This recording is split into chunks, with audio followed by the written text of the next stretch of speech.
สัมมาสัมพุทโธภะคะวาพุทธังภะคะวันตังอภิวาเทมิกราบสวากขาโตภะคะวะตาธัมโมธัมมังนะมัสสามิกราบสุปฏิปันโนภะคะวะโตสาวกสังโฆสังฆังนามามิกราบเอาต่อไปก็คุณโยมรุจิสมบัติเงาคำใกล้ประเคนขันศีล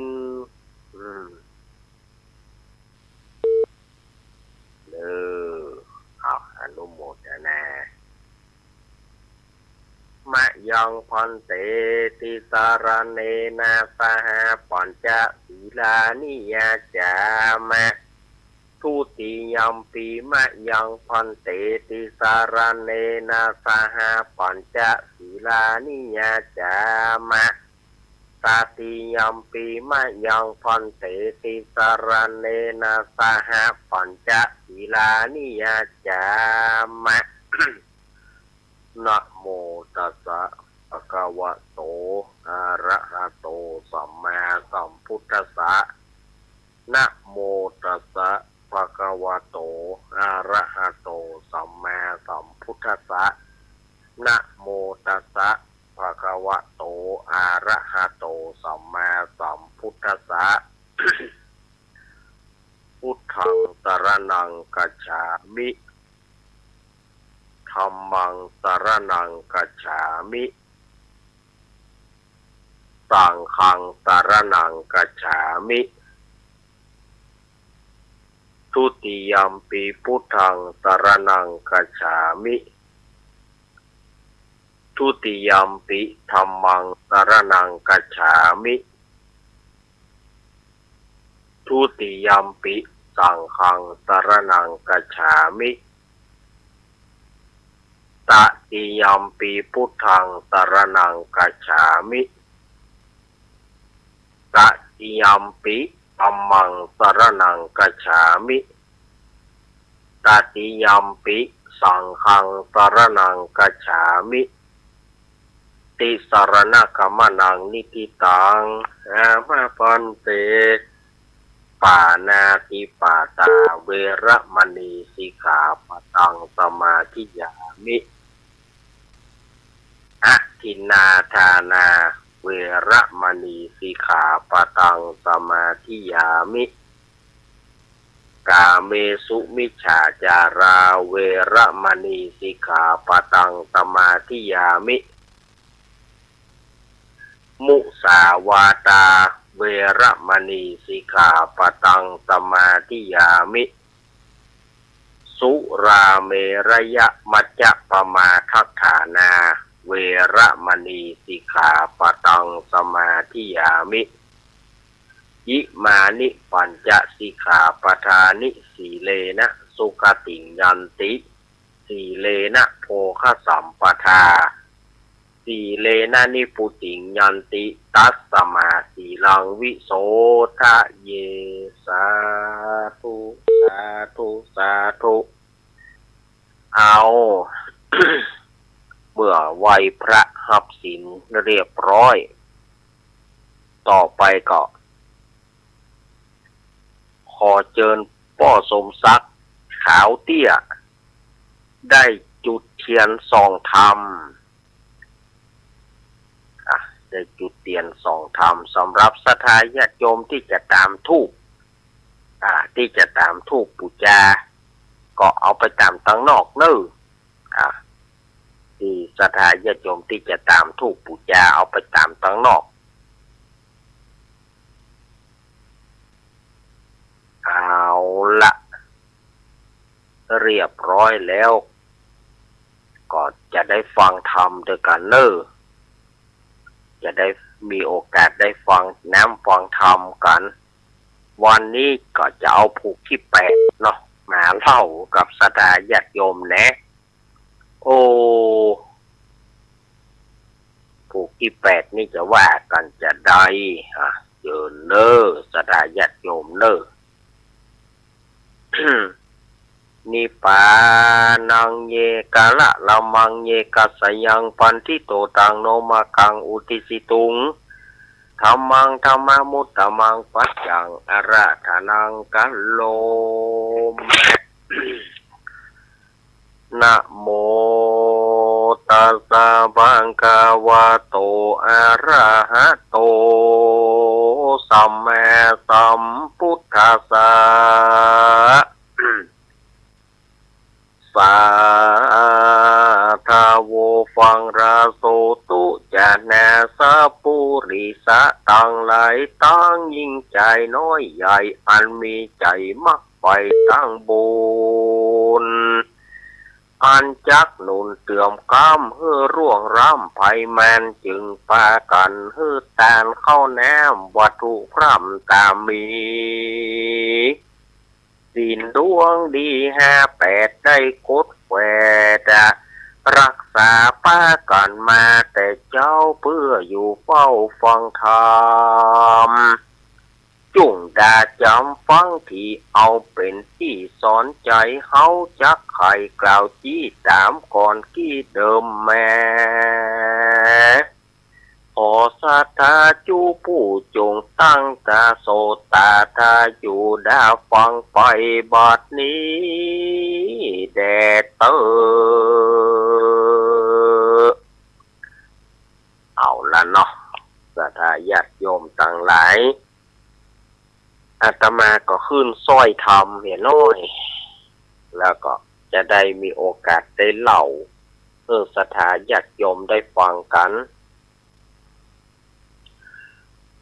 เขาจะย้อนไปผูกที่7เห็นหน่อยผูกที่7นี้เมื่อผูกก้อนนั้นผูกที่7เพิ่นได้เล่าไว้ว่ามันเกิดโรคระบาดขึ้นในเมืองพันธุมติราชเกิดโรคระบาดขึ้นโควิด-19 ว่ะเป็นโรคลุต้องอหิวาตกโรคเป็นโรคต่างๆฝ่ายว่าพระเจ้าพญาพันธุมติราชก็เยี่ยงใดบ้านเฮามาถึงเข้ายากมากแปลงคนก็มาเป็นพญาต่างๆสิ่งที่บ่เคยมีก็มีสิ่งที่บ่เคยเป็นก็เป็นก็เลยฮ้องหมอโหรามาหมอโหรานั่นน่ะก็บ่จ้างหยังก็ทำนายทายทักไปว่าเป็นเพราะว่าพระธิดาวิมาลาเนี่ยไปเอาผัวเป็นแปะคำมันบัดนี้มันก็เลยเกิดเป็นโรคอุบาทขึ้นมาบ้านเมืองก็เลยเป็นอุบาทมันบัดนี้วนหาวิธีฆ่าเหี้ยก็จะหาวิธีฆ่าอย่างไรเฮาเน่าได้นับฆ่าก็เจ้าบ้านจะว่าเจ้าบ้านเจ้าเมืองจะว่าคือเฮากะบ่มีปัญหาหาอุบายกะหาอุบายให้มันไปเนี่ยอย่างใดอย่างหนึ่งก็เลยนัดกับเขยตั้งฮกว่าไปเสาะหากวางเอากวางตัวใหญ่ๆเขางามๆเพราะว่าราชบุตรเขยตึงฮกเนี่ยมีบริวารมีนายพรานอย่างเคยล่านะมันถึงบ่ได้มันมีปัญญาจะไปเอากวางเมื่อมันหากวางมาได้เขาก็ค่อยฆ่ามันวันนั้นอาตมาก็ได้เล่ามาถึงนี่นะต่อไปนี่ก็จะได้มาเล่ากันแล้วมาเล่าทำผูกที่8นี่นะผูกที่8นี่ก็ต่อจากผูกที่7นั้นนะก่อนยามนั้นราชบุตรเขยตึงฮกก็ไปฮ้องพรานทั้งหลายรวมถึงบริวารทั้งหลายไปเสาะหากวางไปเสาะหากวางมาถวาย พอเขาหูกำกันแล้วหรอไปซอกหากวางมาถวายเสด็จป่อหมอกกวางนะหลมนี่หรอจะเอาไหลมาเป็นหมู่ก็ได้เสด็จป่อว่าข้าได้ตัวเดียวปะถ้าเอามาตัวเดียวได้ไหลมาเป็นหมู่พูดกำเดียวด้านนะก็ปากันเข้าไปป่าอันผัวอีล่านี่นะไม่มีน้ำยาอย่างใดฮะมันคนเดียวมันต้องจะเอากวางมาบ่ได้เอ็นดูแต่อีล่าวิมาลานะเอ็นดูแต่อีล่าคนเดียวเอาว่าดีว่าแต่ก็ผัวมึงนี่มันตึงบ่หลอดไหนล่าวิมาลาผัวมึงตึงบ่หลอดอีกผัวมึงอย่างได้ตึงบ่หลอดแต่ถ้าว่าผัวมึงบ่หลอดแต่ก็มาเป็นเมียพี่เคยอย่างเนาะว่าอันเคยตึง6-5มันแน่นะปากมันบ่ดีหรอกมาเป็นเมียพี่เคยอย่างเนาะ พี่เคยก็จะเอามึงเนี่ยเป็นเมียคนที่เจ็ดเถียสบายมากบ่มีปัญหาเมื่อเคยตึง6ปากันออกไปแปลงตูบแปลงปางส่วนว่าเจ้าแปะคำก็ไปอู้นางวิมาลก็เสด็จป่อก็มาเหว่าเจ้าปี่เฮ้ยเฮาจะเนี่ยจะได้นางวิมาลาพระธิดาวิมาลาก็ให้ว่าเสด็จป่อใจให้ปองจะฆ่าเจ้าปี่เฮาอย่างเดียวมันเกิดแก่เจ็บตายน้องวิมาลาเฮ้ยมันเป็นกรรมของเฮาที่เขาได้สร้างมาแต่จากปางก่อนมันเป็นกรรมของปี่แต่ถ้าว่าบูนปี่มีก็จะได้พ้นบูนปี่บ่มีตึกล้ามันก็ตายคนเฮาเกิดไปคนมาบ่เจ้าว่ามีอย่างมันต้องมีอย่างเอี้ยแล้วแต่กรรมแต่เวรว่าถ้าปี่บ่ตายก็แสดงว่าได้หอนหน้าปี่คืนมาถ้าปี่ตายก็จบเกมกันเพียงนั้นมันถ้าขึ้นอย่างนักเกิดขึ้นตั้งอยู่ดับไปตานะต้องขึ้นอย่างนักแล้วก็เจ้าแปะคำก็ได้ห่อเข้าไปเมื่อได้ห่อเข้าไปหมู่นั้นก็แป่งตุกแป่งปางกันหรอเมื่อจะเอากวางนะจะเอากวางในพันการอย่างกาไปได้เลิกก็เห็นแต่ก็ออกไปส่วนว่าเจ้าแปะคำนี่ไปคนเดียวก็ไปหันใส่กวางไปไล่ยับก็มาได้ เมื่อไล่ยับมาได้ก็เลยกึดถึงไอ้ที่เป็นไอ้ในจัดก่อนนั่นนะที่เป็นปางเป็นลูกของพันธุระเศรษฐีเนี่ยที่ได้สาบานกันไว้เนี่ยว่าเขา5 คนพี่น้องถ้ามีอย่างขอให้ไอ้ต่างหลายมาช่วยน้องเด้อที่ได้สัญญากันไว้นั่นน่ะทีนี้ก็เจ้าแปะคำนี่ก็ยกมือไหว้ไอ้ผู้เป็นเทวดาว่าขอให้ไอ้เฮ้ยเปิ้นค่ำน้องเปิ้นฮือเขาเนี่ยไปหากวางเขางามเขาจะไปหาตีนน้อยเขาจะไปหาตีนน้อยเขาคนเดียวพอราชบุตรเคยตึง6เนี่ยเปิ่นมีพรานป่ามีคนอาสาเขามีคนใจซ้ำไปซอกกวางก็บ่ได้ขอไอ้ผู้เป็นเทวดาช่วยหน่อยล้อนี่นะส่วนว่าไอ้ผู้ที่เป็นเทวดาก็ส่งใจไปถึงไอ้ผู้เป็นเสืออยู่ในป่าไอ้คนเก่าไอ้คนเก่าที่เป็นเสือนั่นน่ะไอ้คนเก่าผู้เป็นเสือก็หูว่าน้องเนี่ยมีตุกก็เลยเนรมิตเลยลงมาออกมาก็ช่วยยับขวางได้ ไอ้ที่ไปเสือนั้นยับกวางได้แล้วก็เอาให้น้องบอกว่าน้องอันเนี้ยกวางไอ้เนี่ยไอ้ยับมาฮือแล้วพญาเสือนั่นก็ปากันไล่กวางไล่ฟานไล่ซัดต่างๆจากนั้นไล่ซัดต่างๆเพื่อหนีไกล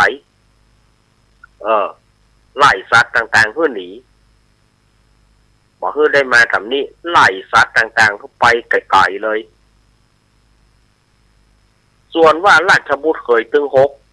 ก็พยายามหากวางหาตั้งแต่เจ้าตอนบ่ายจนถึงค่ำก่อมาได้ส่วนว่าเจ้าแปะคำเนี่ยไอ้เปิ้นจ่วยเปิ้นได้ ไอ้เปิ้นจ่วยเปิ้นได้ยอบกวางมาส่วนว่าเจ้าแปะคำเมื่อได้กวางแล้วก็นำมาถวายเจ้าพญาพันธุมติราชเจ้าพญาพันธุมติราชพอกวางกวางแม้จะถึงงามป่านใดก็จ้างแต่ก็คนมันจะตินะงามอย่างใดมันตึงหาติกวางตัวเนี้ยเขาก็บ่ซื้อเหียงามก็บ่งามก็เดียวการลูกเขยฆ่าตึงหกก่อนเดี๋ยวลูกเขยฆ่าตึงหกจะไล่กวางมาเป็นหมู่พูดกวางตัวนี้ไว้นี่ก็ได้จะลาบหยอกนี่หรอมันดูถูกเปิ่นนะเขาได้จะลาบหยอกก็เดี๋ยวราชบุตรเคยจะมาละส่วนราชบุตรเคยตึงหกนะ ไปซอกหากวางโอโทบะได้อย่างสักอย่างปลากันปีกมาแกว่งแขนเข้ามาดักแกว่งแขนเข้ามาถวายบังคมพระเจ้าข้าเสด็จป่อมินายกวางบาได้สักตัวพระเจ้าข้าเนี่ยยังบาได้หรอแต่โคตรหรอกที่น้องล่าสูยังได้สูเขานี่ยังได้เนี่ยขี้ขาดตาเขาแต่งเดือดหรอแต่งเดือดแผนอันแรกบ่สำเร็จแผนอันแรกที่จะฆ่าเจ้าแปะคำบ่สำเร็จก็ประชุมลับกันนะมั้งของราชบุตรเคยตึงหกมาประชุมลับกันเมื่อประชุมลับกันแล้วก็แถมวันแต่งห้องเคยตึงเจ็ดมาประเดี๋ยวนี่แน่กวางผัวอีล่าก็ได้มาแล้วเนาะส่วนไอ้ลูกเคยตั้งหลายนี่มาได้เนี่ยสักอย่างหรอแต่งโคตรแต่งดาเห็นไหมมาได้เนี่ยสักอย่างส่วนว่าแถมกรรมนี้อีป่อข้าได้ปากก้องถ้าในธรรมนี่เพื่อจะเขียนว่าปากก้องแต่เฮามานี่มันต้องเป็นปากก้องตัวใหญ่ๆอันในตามลักษณะของธรรมที่พูดว่าข้าได้ปากก้องตัวใหญ่ๆปากก้องนี่มันบ่มีมันต้องเป็นปากก้องข้าได้ปากก้องตัวใหญ่ๆแล้วก็งามๆตัวยาวซาววาดุกถ้าตัวมันยาวนะซาววาธรรมโมสาวโคป่าอย่างป่าได้ป่าว่าถ้าผายเซาะได้จะฮื้อครองบ้านครองเมืองผายเซาะบ่ได้เคยคนได้เซาะบ่ได้ตายจะฟอนคอมันจิ๊บจ้อยนะอีป่อเห็นหรออันหลัดบุตรเคยตึงหกนี่นะขอร้องแต่อันหมอกป่านี่มันหลมเปียมขนาดกวางสูงยอมมาได้กวางลูกมันของแหงเนี่ยแต่ว่าป่าบะเนี่ยอีหรอ ป่าบะเนี่ยก็เดียวนั่นนะหลมเรียบร้อยก็แถมวันหนึ่งกันเจ้าแปะคำนี่ก็ไปอู้นางวิมาลาก็ให้เจ้าปี่เฮ้ยมันเป็นกรรมเป็นเวรอย่าได้ล่ำเหลือมันเป็นกรรมเป็นเวรอย่าได้ล่ำเหลือเสด็จป่ออย่างป้องจะฆ่ากับเจ้าปี่แน่แม่มันวิมาลาจะไปเดือดร้อนเถอะ อย่างปีว่านั่นนะถ้าบุญมีก็รอดบุญบ่มีก็ตายเอาแต่กรรมแต่เวรว่าเตอะเจ้าแปะคำก็ไปส่วนว่าหมู่พานหมู่นั่นก็ไปเสาะหาป่าบ่ได้บ่ได้ส่วนอันว่าเจ้าแปะคำก็ไหวไอ้ซึ่งเป็นพญานาคอยู่เมืองบาดาลปุ่นไหวว่าขอให้ไอ้จากก่อนมาช่วยกำเนิดประเดี๋ยวนี้น้องตกตุกได้เนี่ยเจ้าพญาเขไปเสาะป่าก้างตัวใหญ่ๆยาวซาวาเอามาเขาจะไปเสาะหาที่น้อยราชบุตรเขยตั้งหลายนี่เปิ่นมีพานป่าเปิ่นมีคนยับป่าส่วนว่าเขาบ่มีบริวารเขาจะยับได้จะได้ยามนั้นไอ้ผู้เป็นพญานาคก็ออกมาแล้วก็ยับป่าก้างได้ตามเป้าประสงค์นะยับป่าก้างได้เอาฮื้อน้องน้องเอาไปเลยเนอะเอาไปถวายเจ้าพญาแล้วก็พญานาคก็ตีน้ำบุ่มบ่ำเพื่อไล่ป่าเพื่อไล่ป่าไปที่อื่นหมด ไล่ป่าไปที่อื่นเอาหางตีน้ำบ่มบ่ำป่าก็หนีไปที่อื่นราชบุตรเคยตึงหกเสาะหาป่าหน่อยก็ได้บ่มีป่าเสาะหาป่าบ่มีป่าโอ้โลโจรปัญญาแหละส่วนว่าเจ้าแปะคำเนี่ยก็ได้ป่าไปก็ถวายเอาไปถวายเจ้าพญาพันธุมติราชเจ้าพญาพันธุมติราชบ่ตายก็บ่ปันตายได้มาอยู่ก็เปิ้นเอามาถวายก็บ่เลี้ยวใจแต่คนเฮานี่มันตั้งใจจะค่ำกันนี่นะสถานญาติโยมเอาไว้ท่านนะป่าตัวตะอี้ประเดี๋ยวราชบุตรเคยเขาจะเอามาเป็นลำล้อปุ่นนี่หรอจะเอามาเป็นหลายลำเฮือไอ้หรอราชบุตรเคยตั้งหลายไปเสาะป่ามาได้แกว่งแขนเที่ยวมาดักเด็กถวายบังคมพระเจ้าข้าเสด็จพ่อไม่ไหนป่าบ่ได้พระเจ้าข้ามาได้แท้หม้อสู่เขานี่ยังได้กันนี่ที่เคยล่านี่ยังได้สู่เขาเนี่ยแห่ยังได้บ่ได้เหรอแต่งโคตรนะยังได้บ่ได้กันนี่หมูเนี่ยจะมีดดาบฟันคออย่างนี้แกอีล่ำเรือนี่ใจไปหากวางก็บ่ได้ใจไปหาปลาก็บ่ได้นี่ขี้ขาตาขาวเหรอ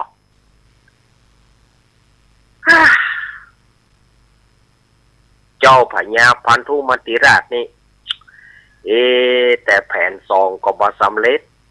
บัดไตก๊อดนี่มันได้ทั้งนั้นนี่วะวางมันก็ได้ป่ามันก็ได้หานี่จะแย่งใดจะให้มันตายแย่งใดให้มันตายนี่ต้องหาอุบายละมันต้องมีมันต้องมีมันต้องมีก็เลยห้องลูกเขยตึงหกมาแล้วประชุมลับกันนะมะประชุมลับวางแผนชั่วนี่นะวางแผนจะกำจัดเจ้าแปะคำนี่นะก็ประชุมลับกันเย่หูกันเมื่อหูกันแล้วจังวันกับแต่งห้องนะมะห้องลูกเขยถึงเจ็ดมาบาเดียวนี่นะปากก้างอีปอกก็ได้แล้วเนาะกวางอีปอกก็ได้ละอีปอกเขาได้นกยุงสีงามอีปอกจะเอาเลี้ยงไว้เอาให้มันลำแพนงามดีถ้าลูกเคยคนใดได้นกยุงตัวอย่างที่ป่อว่านี่ผู้นั้นจะได้ครองบ้านครองเมืองผู้ใดลูกเคยคนใดหานกยุงบ่ได้ตายตายอย่างเดียววันผูกก็ ราชบุตรเคยหมู่ราชบุตรเคยถึงหกนั่นก็เอาไปเดือดร้อนไปอย่างหมอกนกยุงพอเราอยู่ในบนฟ้าก็จะเอาได้อะนกยุงมันไม่ยากนี่หรอกส่วนว่าเจ้าแปะคำก็ปีกไปอู้นางวิมาลก็ใจบดีแหละเสด็จพ่อนี่อย่างมาใจให้ใจดำแล้วเหลือเจ้าพี่เฮ้ยแน่จะไปเดือดร้อนแม่มันจะไปเดือดร้อนนะของทุกอย่างมันแล้วแต่บุญไผ่บุญมันบุญมีมันตึงได้บุญบ่มีมันก็ตึกตายแม่มันไม่ให้ไปเดือดร้อนมันถึงวันพุ่งเมื่อเจ้าก็ได้ห่อเข้าเจ้าแปะคำก็ไปเมื่อเจ้าแปะคำไปหมู่เคยตึงหกก็ปากันไปเจ้าแปะคำก็ไปซอกหานงยุงไหนก็มาได้หมู่ราชบุตรเคยตึงหกเนี่ยก็เย้ยไอ้เคยล่าคิงจะมีปัญญาอย่างคิงตายอย่างเดียวเสด็จพ่อจะฟ้อนคอคิงแล้วเมียคิงก็แห่เขาก็จะเอาเหี้ยเนี่ยเยาะเย้ยต่างๆนะพ้นมีน้ำยาหรอกคิงจะเอาก็บ่ได้นกยุงคิงไปหาที่ไหนตัวปืนฟ้าหน้าแผ่นดินนี่จ้างกะคิงเอาบ่ได้ตายแน่บ่เคยล่าเมียคิงที่ดูเมียคิงจะเป็นไม้ได้แห่เขาจะเอาอย่างนั้นวะ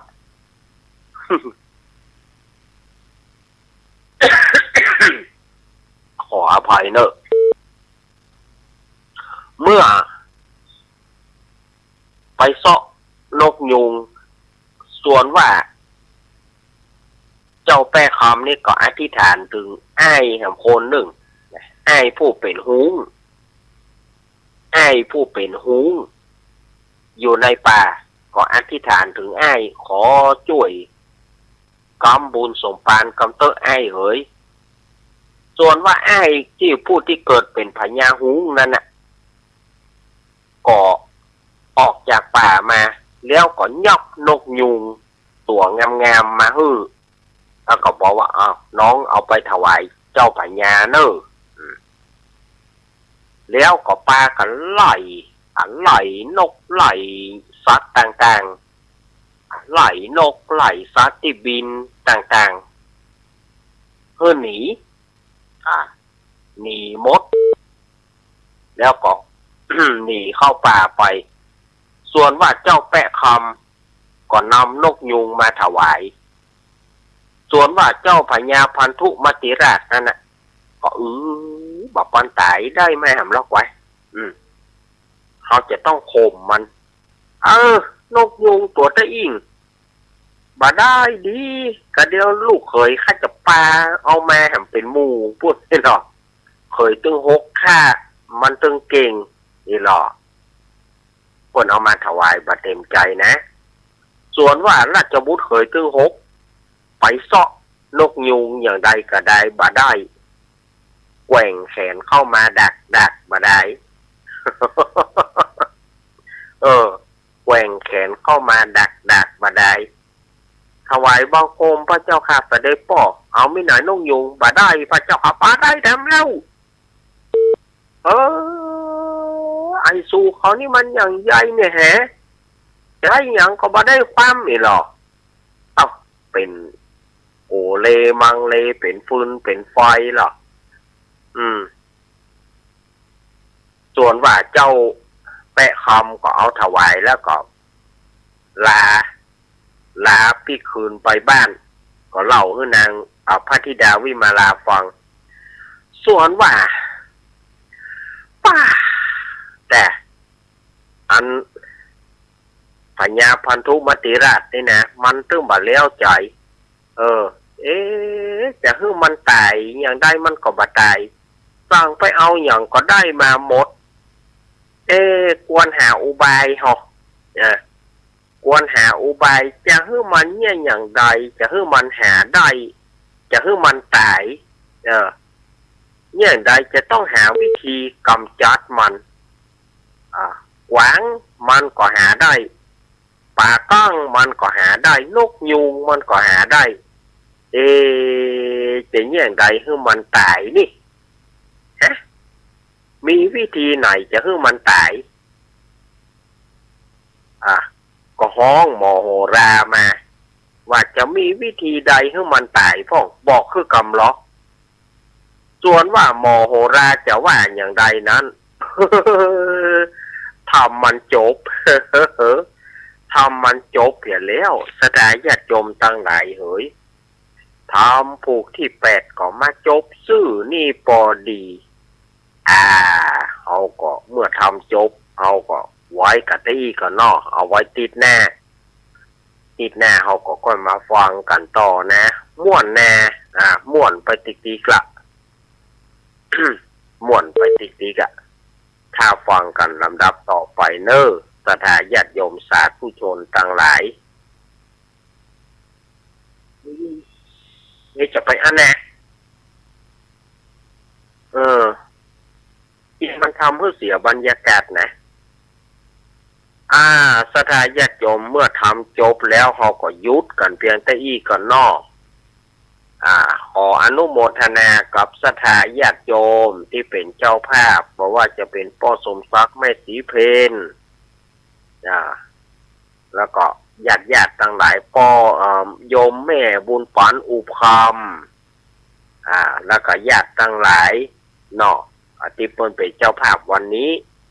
ขออนุโมทนาเนอสถาญาติโยมที่เป็นเจ้าภาพนะไว้ติดหน้าก่อนมาต่อทำผูกที่9เนาะทำผูกที่9จะว่ากันจะได้นิติตังขีญาสังวันนาวิเศษจะห้องเหตุยัง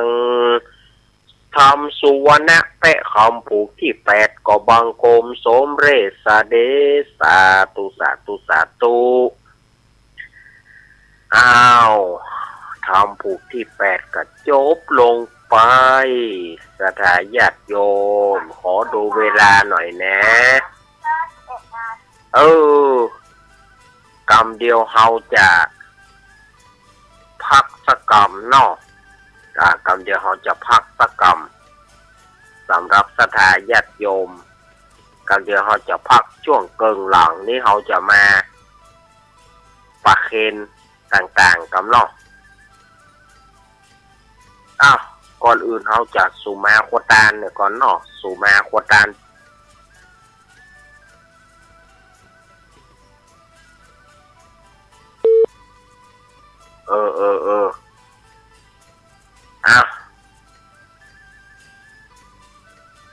แล้วยังบอกตั้งแต่เจ้าจะไปมาบอกเงาเดียวนี้ที่เกิงมันก็ถึงได้มอนะสถาญาติโยมทั้งหลายต่อไปก็สุมาโคตานเนี่ยก่อนเนาะนะมามีตุปาบุภาราชตาเนธรรมเตสนาตาเนสกปา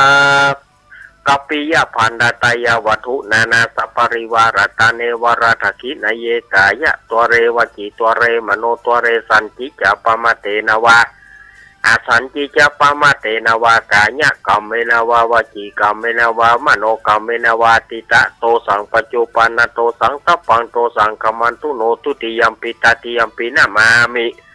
ตุปาบุภาราชตาเนธรรมเตสนาตาเนกัปปิยพันดาตายวัตถุนานาสัปริวารตาเนวราทกินเยกายะตัวเรวจิตัวเรมโนตัวเรสันจิจปมาเตนวาสันจิจปมาเตนวากายะกัมเมนวาวจิกัมเมนวามโนกัมเมนวาติตะโตสังปัจจุปันโตสังสัพพังโตสังคมันตุโนเมื่อสุมาโคตานไปที่เรียบร้อยก็อาตมาจะพักสักกรรมหนึ่งประเมินนะสัก10 นาทีก็พอถึงประมาณ 5-6 นาทีกรรมเดียวก็ปะกันในช่วงที่2เนอสถาญาติโยมจะไปฟังหมุนวิทยุไปหลายเตื้อสถาญาติโยมที่อยู่ในนี้ก็อยู่ในนี้เอาไปทำธุระให้เรียบร้อยก่อนเนอเดี๋ยวก็มาปะกันช่วงที่2ขอเจริญพร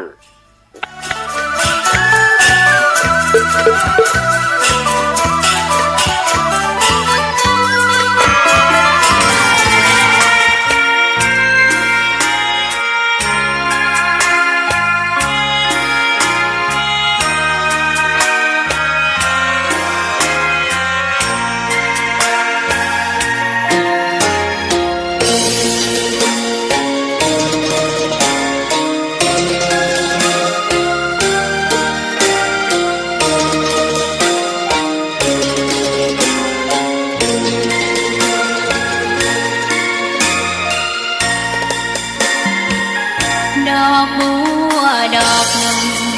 ตึงใจไว้เพื่อบูชาแด่องค์พระศาสดาสัมมา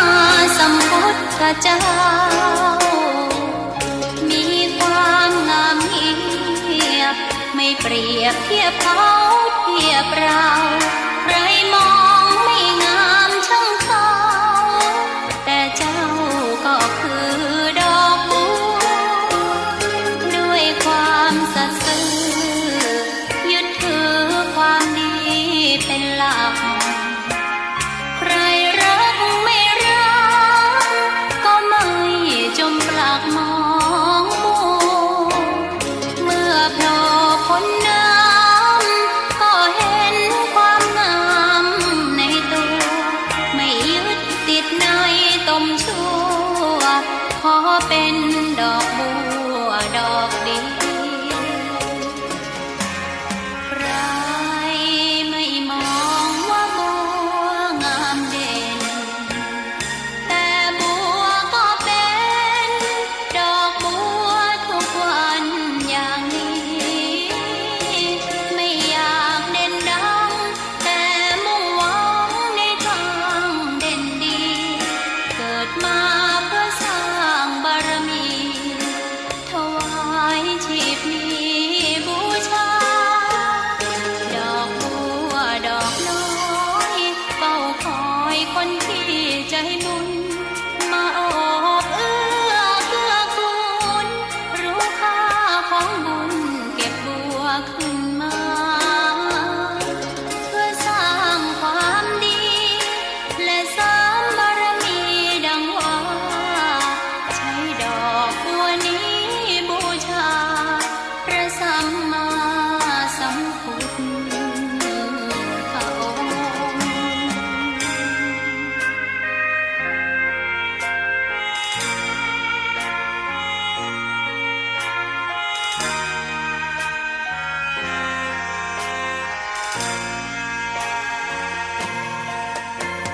ใครไม่มองว่าบัวงามเด่น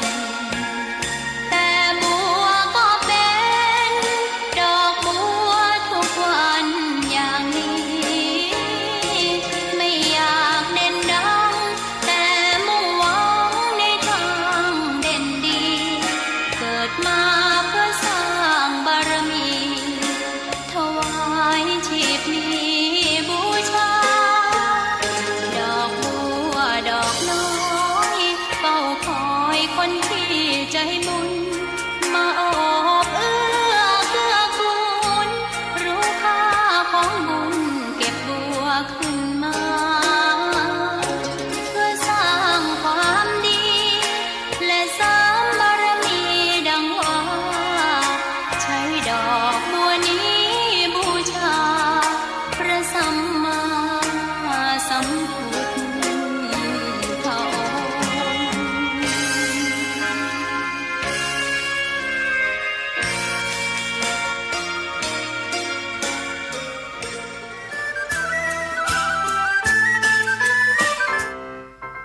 งค์ น้องๆหน้าหนาวนี้ไปแอวเหนือเฮาพักที่นี่บ่รีสอร์ทนี้ดีขนาดมีเครื่องทำน้ำอุ่นระบบแก๊สเอาไว้ให้พร้อม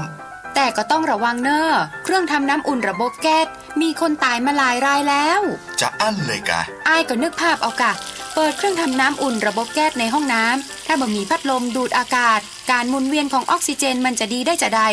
ในเมื่อการเผาไหม้บ่สมบูรณ์ก็เกิดการสะสมแก๊สคาร์บอนมอนอกไซด์สูดดมเข้าไปมันจะไปจับกับเม็ดเลือดแดงและทำให้เม็ดเลือดแดงจับกับออกซิเจนได้น้อยลงเมื่อออกซิเจนเข้าบ่ถึงปอดก็จะย่าให้คลื่นไส้เมาหัวหายใจยากจนถึงขั้นเป็นลมแล้วก็ตายได้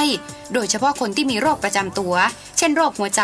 โรคเลือดจางหอบหืดถุงลมโป่งพองโรคความดันโลหิตสูงซึ่งจะมีโอกาสสูงกว่าคนอื่น น่ากลัวขนาดเนาะ มันก็บ่ถึงขนาดนั้นถ้าหาหูวิธีคือถ้าอาบน้ำด้วยเครื่องทำน้ำอุ่นระบบแก๊สบอดี้อาบเกิน10 นาทีจะต้องเปิดพัดลมระบายอากาศหรือให้อากาศถ่ายเทได้ดีอันนี้ก็จะช่วยได้นัก ถ้าหมู่เฮาแค่หูข้อมูลเพิ่มเติมโทรสอบถามได้ที่กลุ่มสื่อสารความเสี่ยงและพัฒนาพฤติกรรมสุขภาพสำนักงานป้องกันควบคุมโรคที่1เชียงใหม่ 053-140-774-6 หรือสายด่วน 1422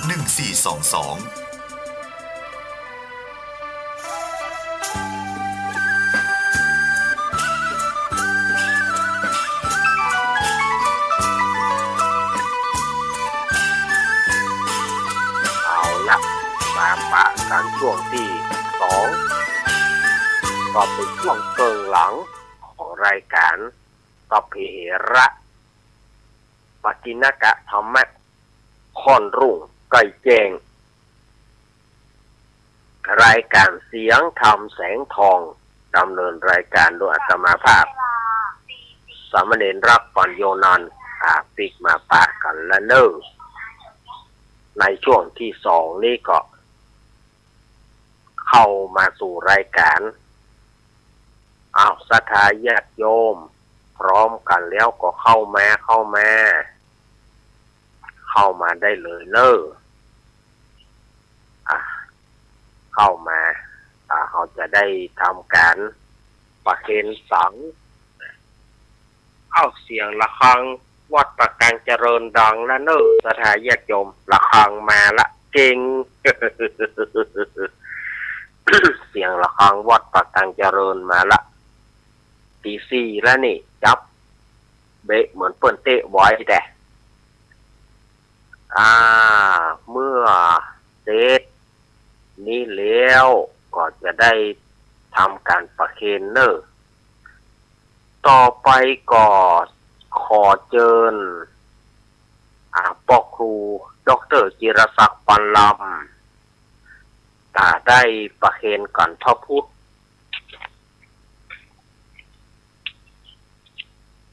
แล้วก็คุณโยมรุจิสมบัติเงาค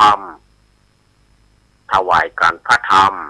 ประเคนการพระธรรมเนอ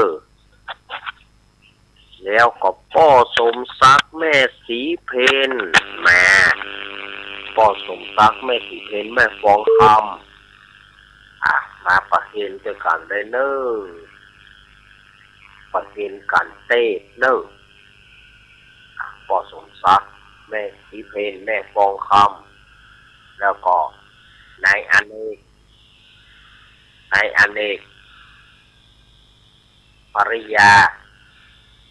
ก็ผู้กองพรศักดิ์แม่คุณนายประนอมพรหมสุวรรณดีเนอประเคนกันมาประเคนแม่เพนต่อแถวแม่เพนจับตั้งหลังพ่อศักดิ์พ่อศักดิ์ประเคนเลย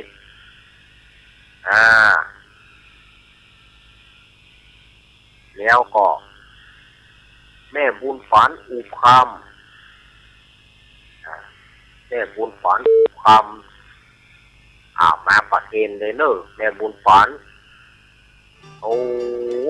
คนว่าป่วยแม่นักแน่ลูกเล้นป่วยแม่ยังนักมาไหวก็ถ้าบอกไหวยกมือฉายไฟมาแม่ถ้าบอกไหวยกมือฉายไฟมายกมือฉายไฟเอาพ่อซักวิ่งพ่อซักไปหับมากำพ่อซักไปหับมากำเดี๋ยวเราจะมาทดสอบพ่อซักไปหับแล้วก็เอายังบะเตียงเด้อเนาะบะเตียงก็คุณโยมรุจิสมบัติเงาคำไปเอายกมือฉายไฟมาแม่บุญฝันจอมแจ้งเจอเลยแม่บุญฝันสารอุยี่จอมแจ้งก็เป็นเจ้าภาพโดยแม่บุญฝันสารอุยี่แม่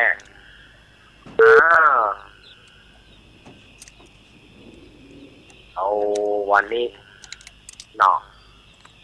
แม่บุญฝันจอมตองโดกโอ้วันนี้ชื่อบุญฝันน่าตัวไหนแต่แม่บุญฝันจอมตองคนใดมาได้ยกมือฉายไฟคนใดมาเนี่ยยกมือฉายไฟมา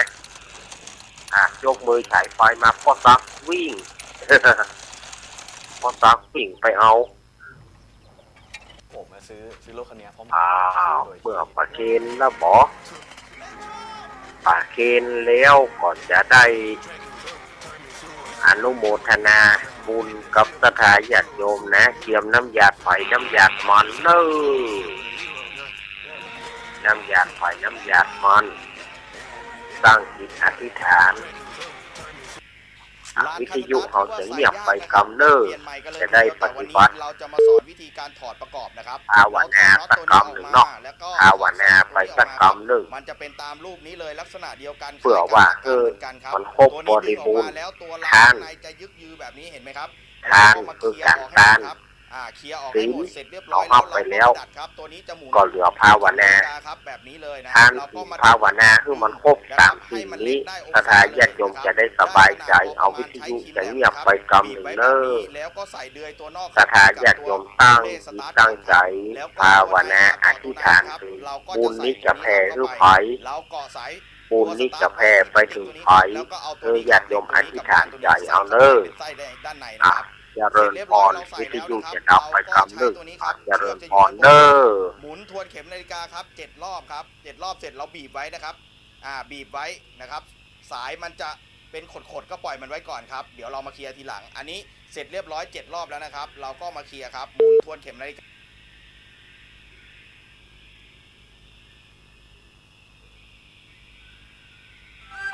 เอาละ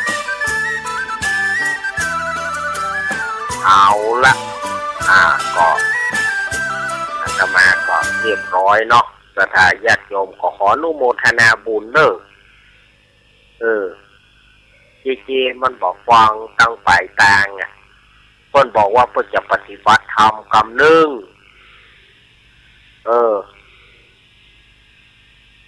เพื่อเข้าใจไว้ว่าเวลาที่มันก็จะบอกว่าวิทยุจะเงียบเน้อย่อมบอกฟังฝ่ายต่างเล่า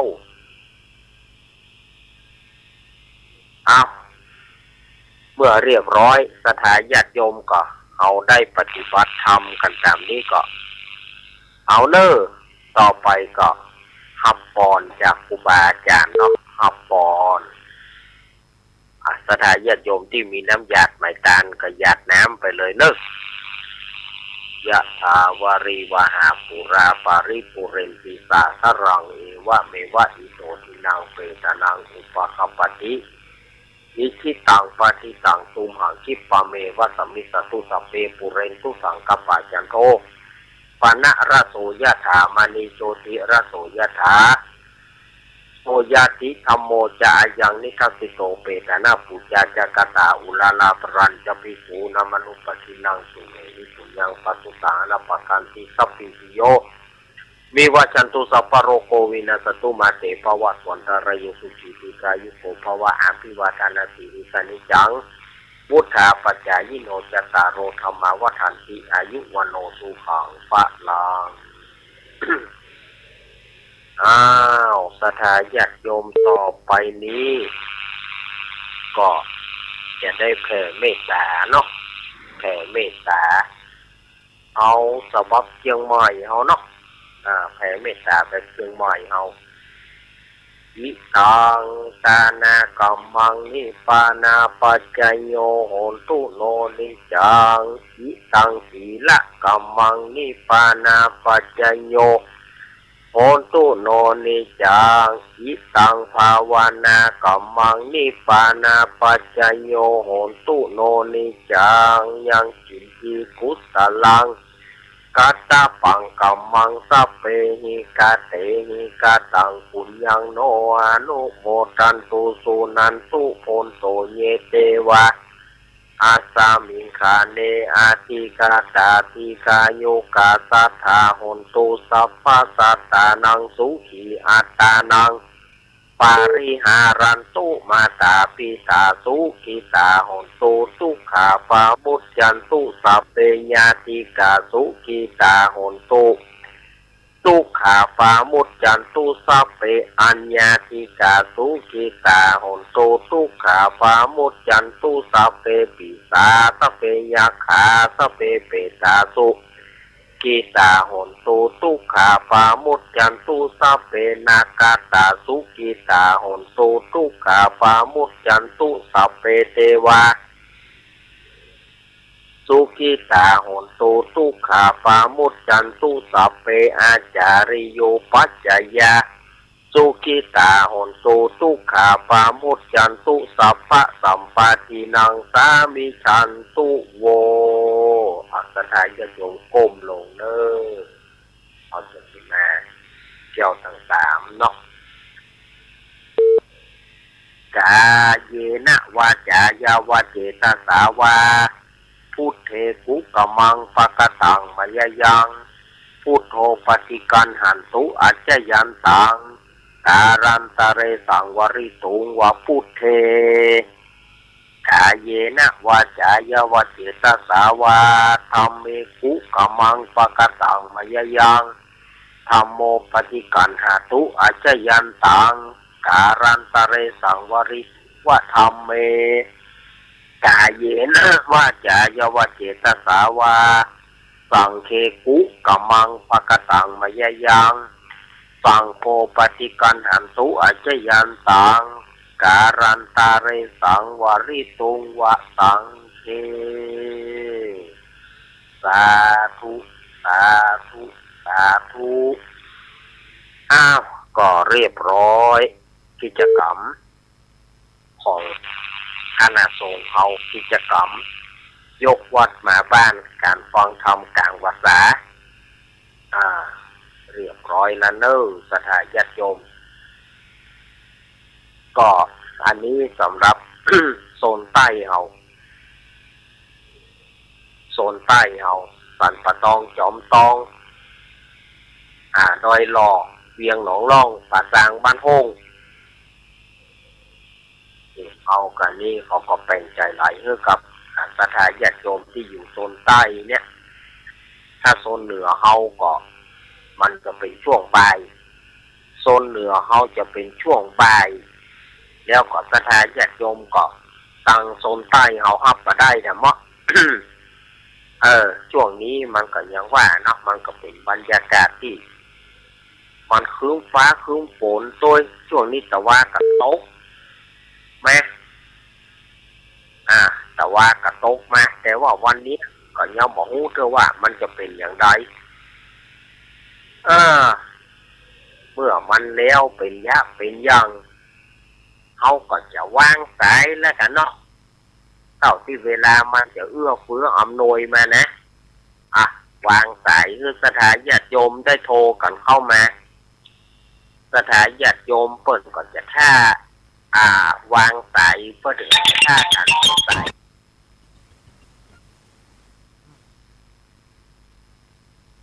0837611775 เจริญปอนเอาว่าไปเลยยายน้อย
ยินดียายหน่อยเนอะยายหน่อยจากนาด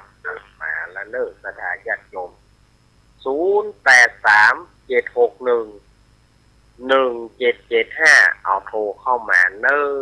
ฝากจะได้กันฮะอยู่จุดไหนตั้งได้กันฮะโทรมาอู้มาจากกันฟ้องเนอ อยู่ที่ไหนกันฮะโทรเข้ามาอู้มาจากกันพ้อง0837611775โทรเข้ามาได้เลยเนอสถานญาติโยมอยู่ทางใดกันฮะพ้องเจริญปอนแม่เพน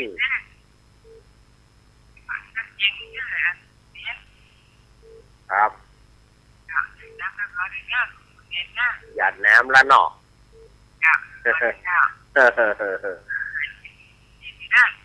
บดีเนอร์แม่เพนคนสู้ชีวิตมาแล้วเจ้าภาพกันเต้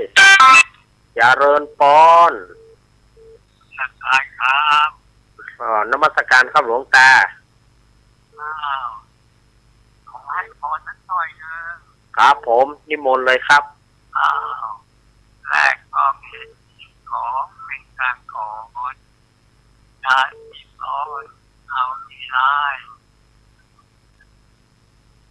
ให้น้อยครับแรกก็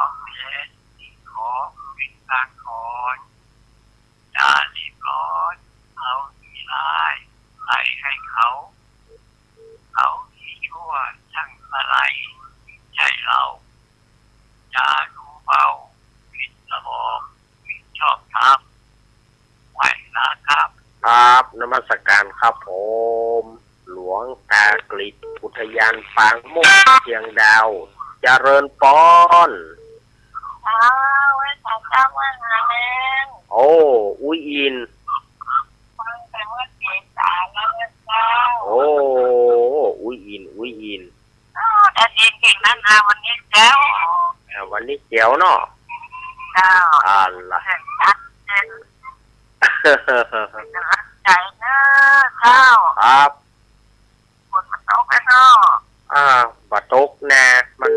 ก็ว่ามันบัดได้นะมันจะมาก็มากินนอนเลยกินแล้วเนาะโอ้มันหน้ามันนั่นหรอครับหน้ามันหรออุ้ยวันเสาร์ครับนอกเฮ็ดผักกาดนี่มันถึงมากับตัวมันแม่เอ๋ยมันตัวมันเจริญปอนไม่สนเจ้านั่นเองฟังอยู่นะแม่เด็กเจ้าเต้นหรอไงวันนี้บัดแตนเพราะว่ามันกับปกติกูติดถึงได้ออกกูติดจ้ะถึงได้ออกกูติดแล้วแม่คนนี้ได้ฟังอันนี้ครับกูติดละชัดเจนเจ้าครับขอบใจนะยินดีเนอแม่สายทองแม่สายทองธัญเกี้ยวเนี่ยมาละคุยกันโอ้เจริญปอนกับไม่สายนะวันละวันธรรมดาเจ้าได้ฟังคำได้คำโดยแล้วเนอะแก้วอันศิลปนนะเจ้าชัดเจนไปเลยนะเจ้าเนี่ยเจนเนาะแต่มันเมื่อไรฝนตกขนาดเนาะน่ากะโอ้แต่ว่านี่ของฟ้าคางตกแล้วก็ดีแล้วเย็นแล้วเนาะเย็นละเจ้าวันนี้มีปวยข้าวสังนะเจ้าวันนี้จะตานหาพี่เขยวันนี้นะมีปวยข้าวสังเจมาแม่ที่สมาผมฝนตกกับตกเจฟังกะแกไม่จ่านั่นเองยินดีเนอจัดโตเลยเจ้าเน้อฟังสุดเจ้ายินดีแม่สุเกี้ยวเนอจัดโตเจ้าแม่สุเกี้ยวสอนสีนุสอนสีเตี้ยเจริญพรเจ้าเจ้าลูกนี้แม่พี่สมัยเจ้าคำสั่งนอนลูกนี้ออกได้สักพักอีกใจเป็นยังเย็นเลยจ้ะบอกฮู้แล้วเนออันนี้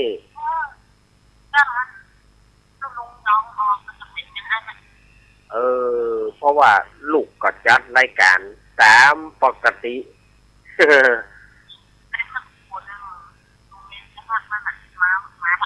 มาแล้วเนาะ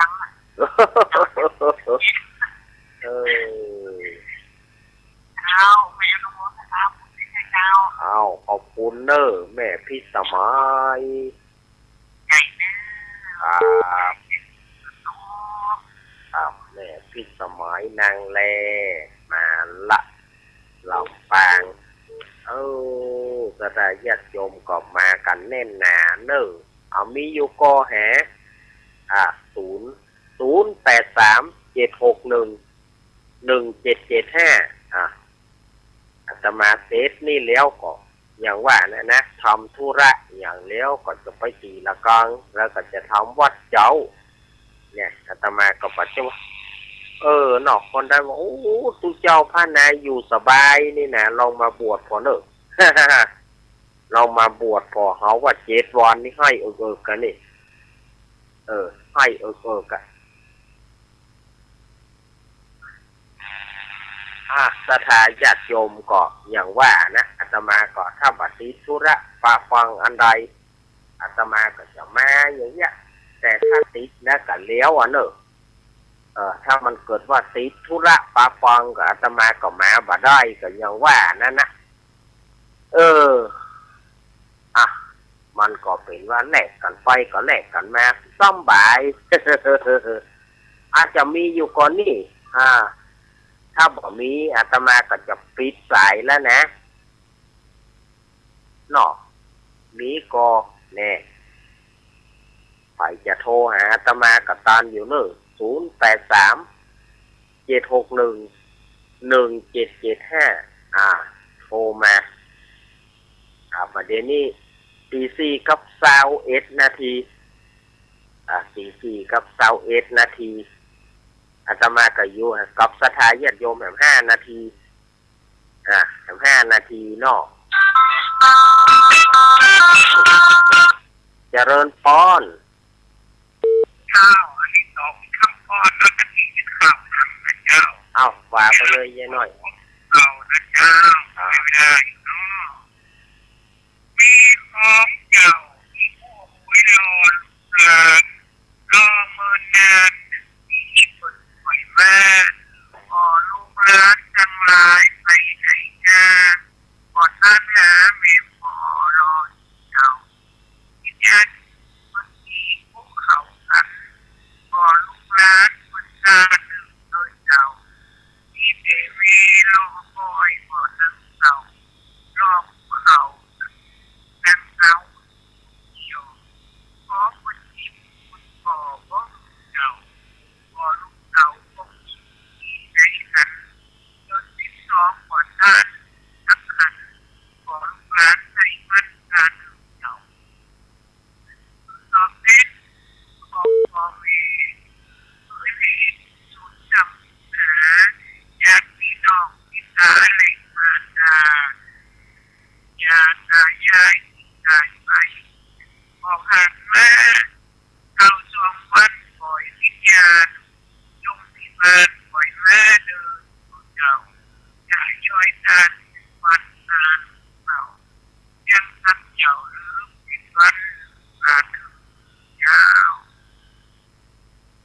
ไปนะเจ้าคุณเนอได้น้อย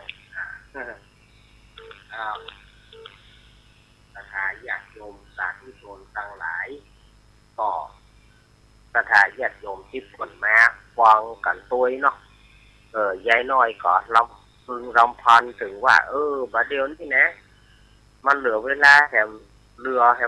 วันเนอะที่ฝนตานหาญาติพี่น้องไปตันก่อตันไปบัตันก็ได้ข้าวของกินของตานเปิ้นก็จะมาเอาไปโยมมาบานเปิ้นก็จะมาเอาไปถึงกำหนดเวลาก็ศีลหน้าวันพระหน้าก็เที่ยงคืนพอเที่ยงคืนแล้วเนี่ยโยมมาบานก็จะมาเอาละถ้าฝ่ายได้บุญนักเปิ้นก็จะมากวด อ่านบัญชีไปเอาคนนี้ได้บุญดูคนนี้ได้บุญออกไปขึ้นสวรรค์คนใดยังบ่มีญาติการหายมบาลก็จะเอาเชือกเอาโซ่เล็กเผาไฟมามัดแข่งไฟลากไปที่เก่าปีหน้าค่อยว่ากันมึงบ่มีบุญเจริญปอนมาจากกันครับผมเป็นพันเทครั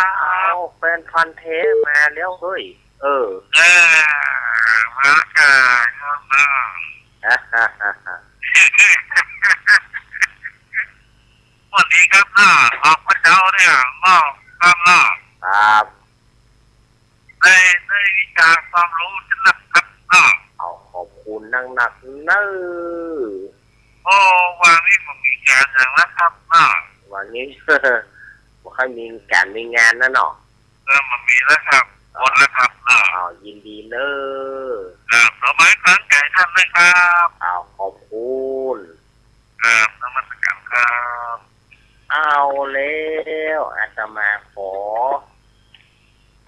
อพักไว้ที่ยีเนอร์สำหรับสายเนาะเวลามันเหลือน้อยเมื่อเวลามันเหลือน้อยที่มินเมย์ล้ำไปวันนี้ก็หันว่าพอสมควรแก่การละเวลาอาตมาภาพก็คงจะได้อำลาสถานญาติโยมด้วยเวลาเพียงเท่านี้ต่อจากนี้ก็จะเป็นรายการของท่านอาจารย์ท่านพ่อครูวรธรรมนาถวัดหนองเหียงตำบลสันติสุขอำเภอดอยหล่อเจ้าคณะตำบลสันติสุขอำเภอดอยหล่อเปิ้นจะได้มา มาจ๋ามาเทศน้ำเทศธรรมเพื่อสถานญาติโยมทั้งหลายได้ฟังขอกับอาราธนานิมนต์ท่านอาจารย์ท่านพ่อครูวรธรรมนาถได้ขึ้นสู่แท่นธรรมะลำดับต่อไปอาตมาภาพลาก่อนเน้อเอาไว้โอกาสหน้าฟ้าใหม่ก็มาปะกันแถมโชคดีเป็นของศรัทธาญาติโยมกุคนเน้ออภิวาตานาสีริสานิจังวุธาปจายโนจัตตารโอธรรมาวัฏันติอายุวโนสุขังพระลัง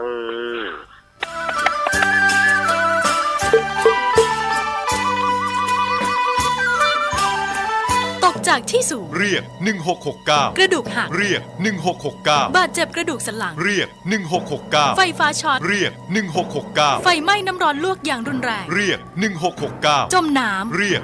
1669ถูกยิงเรียก1669ถูกแทงเรียก1669อุบัติเหตุจราจรเรียก1669ช็อกหมดสติเรียก1669ปวดท้องกล้าฉุกเฉินมีน้ำเดินตกเลือดเรียก1669เจ็บป่วยฉุกเฉินและบาดเจ็บจากอุบัติเหตุเรียก1669รวดเร็วปลอดภัยมีประสิทธิภาพบริการ 24 ชั่วโมงขอถวายความเคารพแด่หลวงพ่อท่านพระครูสาธุกิจจนันท์หลวงพ่อเจ้าคณะอำเภอดอยรอวัดพระธาตุเจ้าดอยน้อยที่เคารพอย่างสูงและหลวงพ่อและท่านพระครูอภิวัฒนวิกรมท่านรองเจ้าคณะอำเภอดอยรอวัดปากตังเจริญท่านประธานขึ้นสีขาวที่นับถือขอความสุขความเจริญจงบังเกิดแก่บรรดาศรัทธาพ่ออุ้ยแม่อุ้ยพ่อออกแม่ออกพี่น้องคณะศรัทธาท่านผู้ฟังทั้งหลายมาแล้วเสียงกองเสียงมองต่ำเข้าเสียงตุเจ้าเตะธรรมมาแล้วศรัทธาญาติโยมทั้งหลายในวันนี้ซึ่งเป็นเจ้าของวันอาทิตย์ที่14เดือนกันยาพ.ศ. 2568ตรงกับวันอาทิตย์เดือน7เดือน12แห่ง7ค่ำว่าเป็นวันติดศรัทธาญาติโยมทั้งหลาย รายการที่จบไปนั้นเป็นรายการสามเณรเอารักวัดสันเหมืองได้อูดได้จ้าพบปะศรัทธาเล่าทำแปะคำจบไปศรัทธาญาติโยมตั้งแต่เวลานี้เป็นต้นไปอัตมาภาพพระครูวรธรรมนาถก็จะได้นำศรัทธาญาติโยมเข้าสู่ในการมรดกธรรมกำเมืองธรรมะยำเจ้าธรรมที่อาตมาธาตุเจ็ดนั้นชื่อว่ากรรมกาดำผูกสุดท้ายศรัทธาญาติโยมเอาละศรัทธาญาติโยมบรรดาพ่ออุ้ยแม่อุ้ยพ่อออกแม่ออกพี่น้องคณะศรัทธาท่านผู้ฟังทั้งหลายเพื่อบ่ให้เสียเวลาในตอนเจ้านี้ก็จ้อมเชิญจวนศรัทธาพ่ออุ้ยแม่อุ้ยพ่อออกแม่ออกพี่น้องคณะศรัทธาท่านผู้ฟังทั้งหลายเข้าไปไหว้พระพุทธเจ้าเข้าไปไหว้พระธรรมเจ้าเข้าไปไหว้พระสังฆเจ้าเสียก่อนตื่นได้แล้วเนอตื่นได้แล้วเนอพ่ออุ้ยแม่อุ้ยศรัทธาท่านผู้ฟังทุกท่านถึงเวลาแล้วที่เราจะไหว้พระสวดพุทธคุณธรรมคุณเนาะเอาละเนอกราบพระกับหนึ่งกับสองกับสามอะระหังสัมมาสัมพุทโธภะคะวาพุทธังภะคะวันตังอภิวาเทมิกราบสวะคาโตภะคะวะตาธัมโมธัมมังนัมมัสสามิกราบสุปฏิปันโนภะคะวะโตสาวกสังโฆสังฆังนะมามิกราบนะโมตัสสะภะคะวะโตอะระหะโตสัมมาสัมพุทธัสสะนะโมตัสสะภะคะวะโตอะระหะโตสัมมาสัมพุทธัสสะนะโมตัสสะภะคะวะโตอะระหะโตสัมมาสัมพุทธัสสะพุทธังสะดะนังกัจจะมีธัมมังสะดะนังกัจจะมีสังฆังนังกัจจะเมโตติยัมปิพุทธังสะดานังกัจจะเมโตติยัมปิธัมมังสะดานังกัจจะเมโตติยัมปิสังฆังละนังกัจจะเมตติยัมปิพุทธังสะดานังกัจจะเมตติยัมปิธัมมังสะดานังกัจจะเมตติยัมปิสังฆังระนังกัจจะมีอิทธิปิโสภะคะวะอะระหังสัมมาสัมพุทโธวิจจาจารณะสัมปันโนสุขโตโลกวิโตอนุตตโรปุริสัทธรรมสันดาเตสัตตาเตวะมนุสสัตตังพุทโธภะคะวะติสวะคาโตภะคะวะตาธัมโมสันติติโกอาการิโกเอปัจจิโกโอปันนายิโกปัจจัตตังเวทิตาโพวิญโยอิติสุปฏิปันโนภะคะวะโตสาวกสังโฆอุจจุปติขวัตโตสาวกสังโฆยายาปฏิปันโนภะคะวะโตสาวกสังโฆสะเมเจปฏิปันโนภะคะวะโตสาวกสังโฆญาติตังจัตตาเตโปเตสายุกานิอัตตาโปเตสาปุคาราเอสัมภะคะวะโตสาวกสังโฆอาอุดนายโยปะอุดนายโยตะกิจนายโยอัญจเดงการะดิโยอนุตตรัง บุญญาเกตตังโลกัสสาติสาธุสัตโตปะปัญญาปัตตมีสัมทิตตัสสาธุปะปัญญาปัตตมีวัดแวดล้อมบิดิยาปัตตมีอ้อมล้อมระวังดีศิระปัตตมีบางออกดาบเมตตาปัตตมีปัปเปตั้งปืนตานะปัตตมีเป็นปืนตั้งตอบนุเบกาปัตตมีก่อเป็นเวียงสัจจะปัตตมีเวทระวังดีเป็นไม่เท่ากันตีปัตตมีกายเป็นออกดาบบังนาไม้และปืนไฟอาทิตถานะปัตตมีปับปับไปจุแองแกงแรงปับหมู่มานพี่สั่งไปเป็ดตุกตาเป็นนางตอดานีอัศจรรย์เสือเหมือนปันอยู่กวางน้ำนาตีกวางต่อกวางแตกตีฟองนานองนานอกเป็นเกาตอกดอกไม้มาปูจาพระเกณฑ์ใจสัตตัมปะพุทธังเลยจุกมาไปโปรดจุกมาอนุญาตโพดผูกกาเตดิดีแม่ดังโตดัดนี้ออกมาดิดมวยผมอยู่ติดขาดกลางจังไรขัดขงาสอบป่นดินป่นนำนาตีลงพระปายก่ออับตับเต้าปะยามันเอาอาปุ่นกัวกับยกมือตุนหัวใส่เก้าผู้คาเนชื่อว่าเป็นลูกศิษย์พระพุทธเจ้าตนมีบุญสมปันพระพุทธเจ้าจริงตั้งพระปัญญาปัตตมิไว้เก้าจันตั้งไว้ตั้งหน้ากอดได้เก้าจันตั้งไว้ตั้งหลังกอดได้เก้าจันตั้งแต่ตีนถึงหัวกอดได้เก้าจันตั้งแต่ตีนถึงหัวกอดได้เก้าจันเสร็จบาลูกปืนจักมาเสมอเหมือนฝนเสร็จกอดจักบอกมาไกลดอยเจ้าก็ได้ไว้ว่าพุทธกุณังธัมมะกุณังสังฆกุณังพุทธอินตาธัมมะอินตาสังฆอินตาสะเมธรณีอยู่เหนือน้ำอยู่กลางแผ่นดินการว่าปุกาศนี้ละเนื้อเกิดเติงถึงคุณพระบรรพิตาคุณพระบรรดาคุณครูบาอาจารย์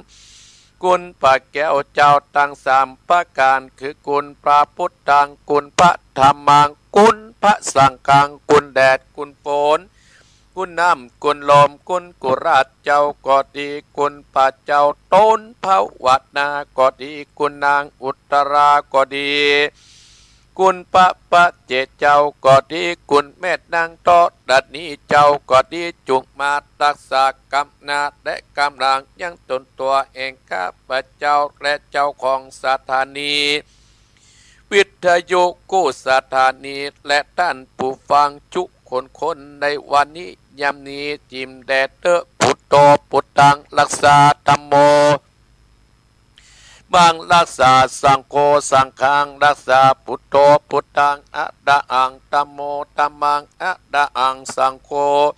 สังฆังอะระอังอุตโธพุทธังกัณนาธัมโมธัมมังกัณนาสังโฆสังฆังกัณนาพุทโธโภคธัมมังปิสังฆังมิตรอายุวันโนสุขังพระลังยันทุนนิมิตตังอวะมังกรัญจโยจัตนานาปุสสโตนัสสะโตปะปะกะโอทโสปินังอากันตังพุทธานุภาเวนาวินาสเมนโตยันตุนนิมิตตังอวะมังกรัญจโยจันนาดาปุสสโตนัสสะโตปะปะกะโอทโสปินังอากันตังธัมมาว่าเวนาวินาสเมนโตยันตุนนิมิตตังอวะมังกรัญจาโยจัตนานาปุสสโตนัสสะโตปะปะกะโอทโสปินังอากันตังสังฆานุภาเวนะวินาสเมนโตสาธุสาธุสาธุอะหังวันตัมสิทธัสสะอิติปิโสภะคะวะเอกวิสัตติปิตาคุณังกะโกอะรัตตนาคุณปะปิตาสัพเอจุมายุกัมกาทวาตสะมตาคุณังข้าขออาราธนาคุณพระ บรรดา12จุงมาอยู่กำสายเอกุตนาติงสะกาโกอารัตตนาคุณพระโพศพสะกาวจุงมาอยู่ทั่วสรังพางกายแห่งข้าพเจ้าและท่านผู้ฟังและเจ้าของสถานีกุสถานีสัพพัญญาสาพุทธกุฏนังกาโกอารัตตนาคุณพระพุทธเจ้า56จุงมาเป็นกำแพงแก้วจัดแวดล้อมตนตัวเองข้าพเจ้าและท่านผู้ฟังและเจ้าของสถานีวิทยุกุสถานีพุทโธพุทธากำจัดออกไปหมู่ศัตรูทั้งหลายจัดได้กรรมกายที่อยู่ที่อาศัยจักรวัติมณฑลจงต่อยดีปนโดยเตจักกุลแห่งพระพุทธเจ้าอัตตติงสาธรรมกุณนางกาขอนาตนาคุณพระสัตว์เต่าจาม38จุงมาเป็นกำแพงแก้ว7จานแวดล้อมตนตัวเองข้าพเจ้าและท่านผู้ฟังและเจ้าของสถานีธรรมโมธรรมัดกำจัดออกไปสัพพสัตตุอย่าได้เข้ามากายที่อยู่ที่อาศัยจักรวัติมณฑลจงแต่นี้ปนโดยเตจักกุลแห่งพระสัตธรรมเจ้า38สังกัจจจุตตะเจวาข้าขออาราธนาคุณพระสังฆาจา14จุงมาเป็นกำแพงแก้ว7จานแวดล้อมตนตัวเองข้าพเจ้าและท่านผู้ฟังและเจ้าของสถานีกุสถานีสังโฆสังฆกำจัดออกไปสัพพสัตตุจะได้กรรมากายที่อยู่ที่อาศัยจักรวัติมณฑลจงต่อยนี้ปนโดยเตจักกุลแห่งพระสังฆเจ้า14ทิรัตนาอังวันตาเมเดือดจาอิติปิโสภควาจตะกุฏนางกาโกอาราธนาคุณพระอาจารย์เจ้า10จัดจงมาอยู่ทั่วอาการ32อัตตกรรมมัตตนางกาโกอาราธนาคุณกรรมมัตตานเจ้า18จงมาเป็นทิพมนนะสดส่องตวาทัสสะอโปกาโกอาราธนาคุณพระคงคา12เอกาวิสัตติโทตัดนิกาโคอาราธนาคุณพระโทตัดนิสาวเอสัตตะวายโยกาโกอาราธนาคุณลมเจตชะเตโจกาโกอาราธนาคุณไฟ6นะมาเรียกว่าธาตุทั้ง4มีดินน้ำและลมไฟนี้เป็นที่เพิ่งแห่งสรรพสัตว์กาโกอาราธนามากำจัดกันจายนาตาโดโมตัดได้พุทธสุนายทัสุนียัตทนอยู่ปัดได้นักกะโมกากุสัตโตสัมปโวอุนตุจุงบังเกิดเป็นนาคือพระปากฏนาคมเป็นอาโปทัดนามเนื้อเยื่อทั่วกะยาโคตโมสัมปโวอุนตุจุงบังเกิดเป็นโมคือว่าพระกฏนาคมเป็นธาตุลมมือเสื้อทั่วมังสะและโลมา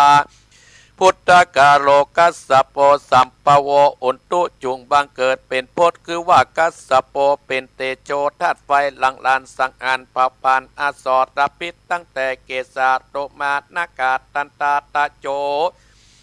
มังสังมาอาโดอาจิมิจังวากังอัตตยังยากัดนางกิโรมะกังปิอากังปะปัสสังอันตาคุดนางอุตตาติยังกัดเดนจาเสมอังอุปโปโรอิโตเสโตเมโท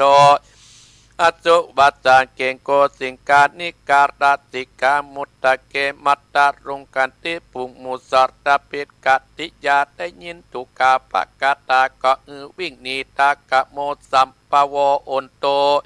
จุงบังเกิดเป็นตาปือปัสสิกายามุนีเป็นปัตตวีทัพในธาตุดินยะกะโมติยะเมตตโยสัมปโวอุนโตจุงบังเกิดเป็นยาคือพระอาศิริยะเมตตาเป็นอากาศท่าฟุ้งหมู่สอดรับปิดกัติยากันได้ยินตุกาปะกถาทนอยู่บัดใดพระพุทธเจ้าจึงน้อมมือไหว้คุณอากาศ13คุณอาการ21คุณอักขระ33คุณนิสาวาสคุณอัสสาวาสคุณปัสสาวาสคุณศีล5ศีล8ศีล10คุณศีล237คุณปัญญาคุณโสดาคุณสกิตตานาคุณอัตนากาคุณอรหันตา กุลมรรคกุลสี่กุลผลสี่กุลนิพพานหนึ่งเป็นเก้านับปฏิญาณตาเป็นสิบกุลตานะศิราเนกรรมปัญญาวิทยากันติสัจจะอธิฐานะเมตตา